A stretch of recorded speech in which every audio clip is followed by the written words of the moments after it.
सध्या आपल्या राज्यात मराठा आरक्षणावरनं खडाजंगी सुरू असताना याविषयी राज्य सरकारने दाखल केलेल्या क्युरेटिव्ह पिटिशनवरती आज सुप्रीम कोर्टात सुनावणी पार पडेल। या याचिकेवरची ही पहिली सुनावणी आहे।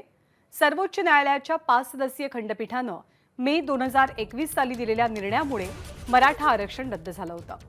त्याच निर्णयाचा फेरविचार करावा अशी विनंती राज्य सरकारनं या याचिकेच्या माध्यमातून केली आहे। या क्युरेटिव्ह पिटिशनवरतीच मराठा आरक्षणाचं भवितव्य अवलंबून असेल। तर क्युरेटिव्ह पिटिशनचा निकाल संध्याकाळी 6 ते 7 च्या आसपास समजेल। काही अपवादात्मक केसेसमध्ये आरक्षण मर्यादा 60% वर गेली आहे। बिहार सरकारनंही जातनिहाय जनगणना करत आरक्षणाची मर्यादा 75% वरती नेली आहे। राज्य सरकारही तसं करू शकतं असं ज्येष्ठ विधिज्ञ ॲडव्होकेट सिद्धार्थ शिंदेंनी म्हटलंय।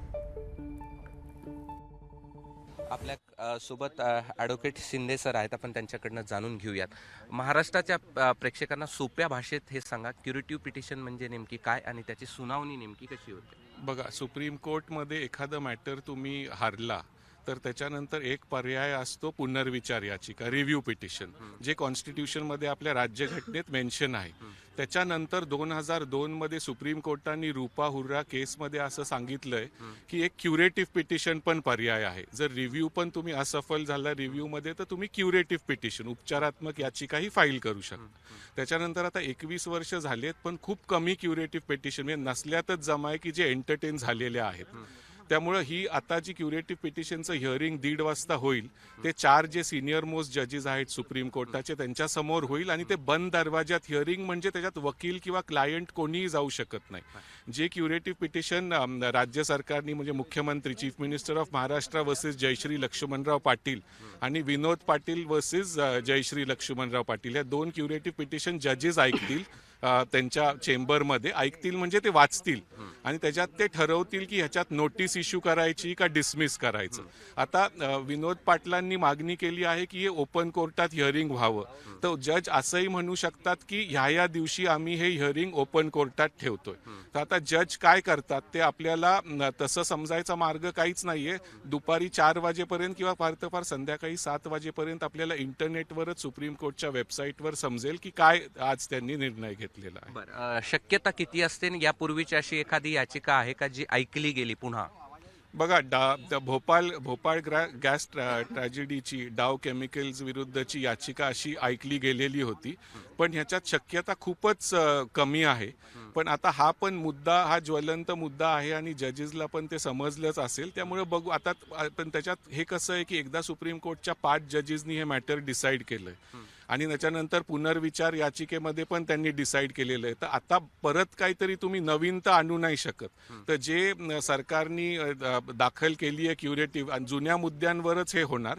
पण त्याच्यात असं एक म्हणता येईल, हे जरी नंतरची गोष्ट असली की इंदिरा साहनी केसमध्ये कोर्टाने म्हणलंय की 50% वर आरक्षण जायला नाही पाहिजे आणि जर ते गेलं तर त्याला खूप तुम्ही स्ट्रॉंग कारण, रिझन्स द्यायला पाहिजे।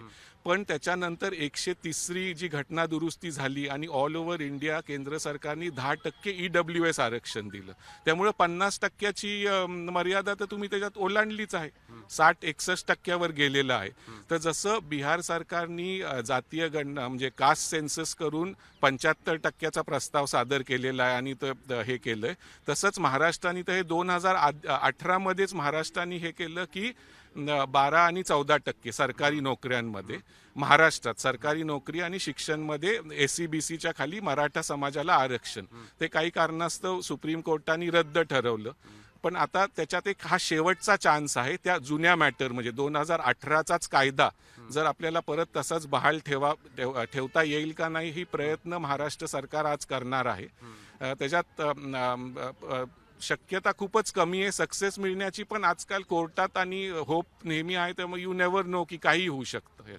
ह्याचा सगळ्याचा निर्णयावर, म्हणजे जे काही ओबीसीतून आरक्षण मागणी होते त्या सगळ्यावर या सगळ्याचा काय परिणाम होऊ शकतो? बघा, जर क्युरेटिव्ह पिटिशन ही कधी सक्सेसफुल झाली, नुसती नोटीस इश्यू होऊन नाही किंवा ओपन कोर्टात ऐकून नाही, त्याचा निकाल जेव्हा कधी येईल 3 ते 6 महिन्यात कमीत कमी, जर ते सक्सेसफुल झालं तर मग हे पक्क होईल आरक्षण जे 2018 मध्ये महाराष्ट्र सरकारने दिलं होतं।